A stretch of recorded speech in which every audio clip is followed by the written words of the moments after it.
Assalamualaikum, selamat pagi semuanya. Anak-anakku yang sedang di rumah, bagaimana liburnya? Asik ya? Oke, langsung saja kita mulai. Hari ini siapkan dulu buku tema 7-nya.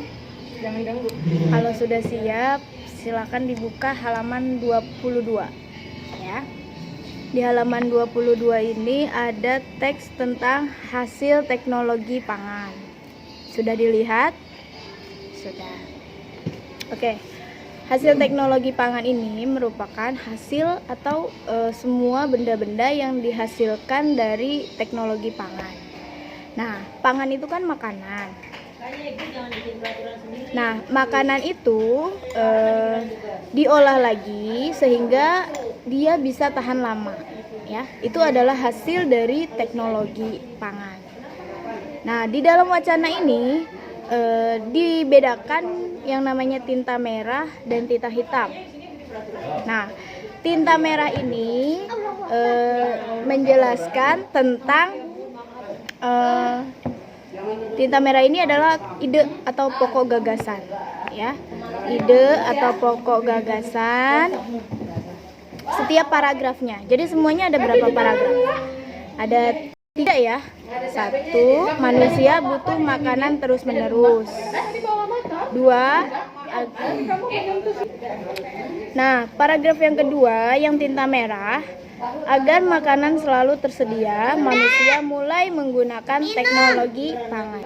Nah, paragraf yang ketiga ada teknologi pangan penting untuk menghasilkan jenis makanan baru. Nah, setiap wacana ini, setiap paragraf pasti memiliki ide pokok.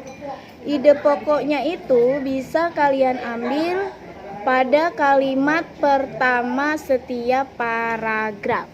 Diingat ya, ide pokok bisa kamu ambil dari kalimat pertama setiap paragraf. Contohnya di dalam wacana hasil teknologi pangan, itu yang warna merah, tintanya warna merah, itu adalah ide pokok ya, atau gagasan pokok. Bisa dimengerti ya? Ya, balik agak berisik apa ya, soalnya lagi di sekolah. Nah, jadi paragraf utama itu dia yang ada di awal paragraf ya. Kemudian di dalam wacana ini banyak sekali makanan-makanan yang bahan dasar, maksudnya belum diolah sama sekali. Itu ada di paragraf kedua. Misalnya, agar makanan selalu tersedia, manusia mulai menggunakan teknologi pangan. Teknologi pangan merupakan suatu cara untuk mengolah bahan makanan. Kacang kedelai dapat diolah menjadi tahu, tempe, dan susu kedelai. Mangga dan stroberi diolah menjadi manisan dan selai. Daging dapat diolah menjadi bakso, sosis, dan kornet. Nah, itu sebenarnya inti dari hasil teknologi pangan ya. Jadi kalian sebelum makan itu pasti kalian tahu mana teknologi pangan ya, mana makanan yang berasal dari teknologi pangan, mana makanan yang berasal dari petani atau peternak ya. Kalau petani biasanya dia berupa makanan-makanan yang ditanam, sedangkan peternak itu berasal dari makanan-makanan hewan ya. Paham ya sampai sini ya? Nah, kemudian di halaman 23 sudah dilihat di sebelahnya.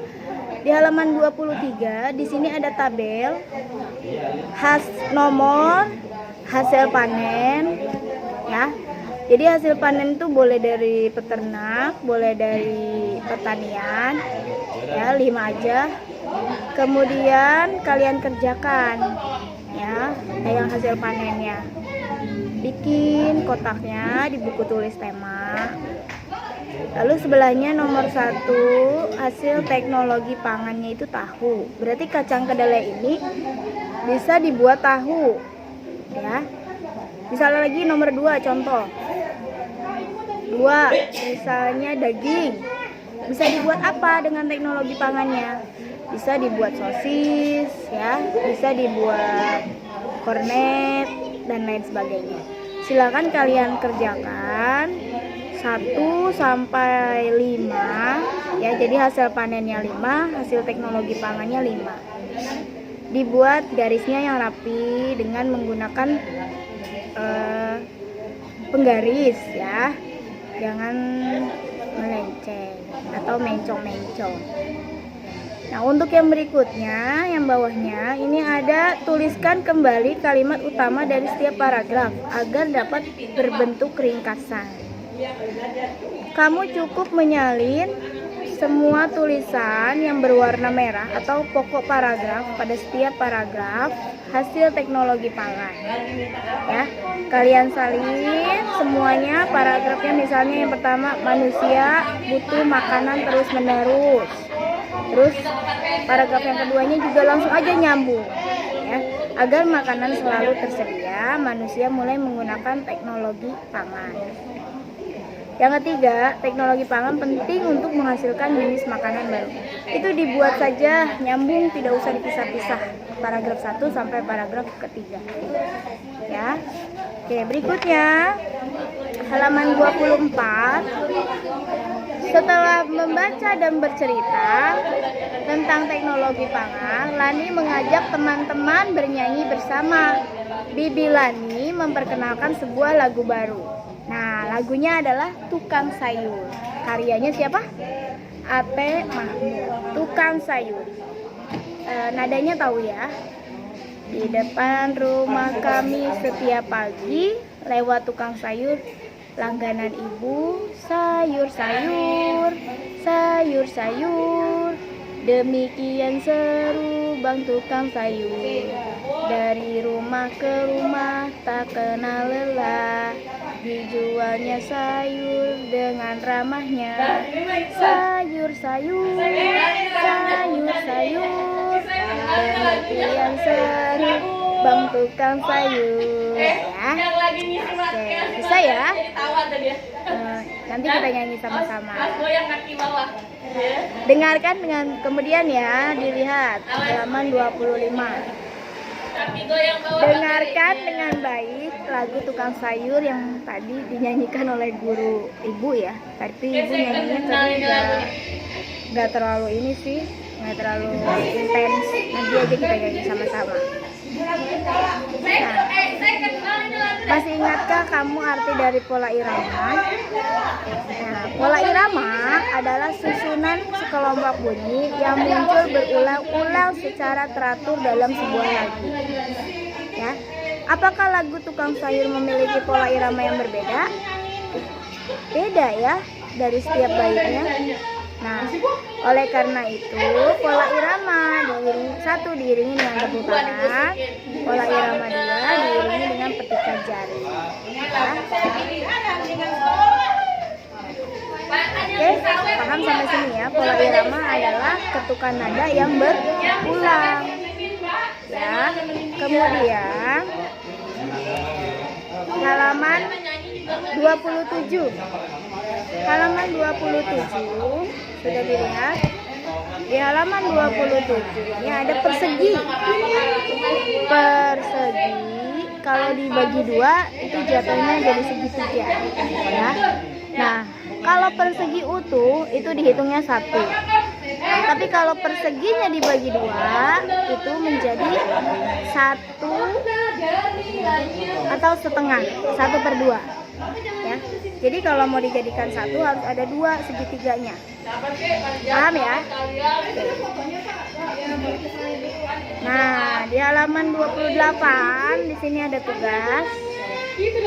Ada tugas, silakan dikerjakan, ya. Dari hitunglah luas permukaan bidang berikut sampai gambar yang terakhir.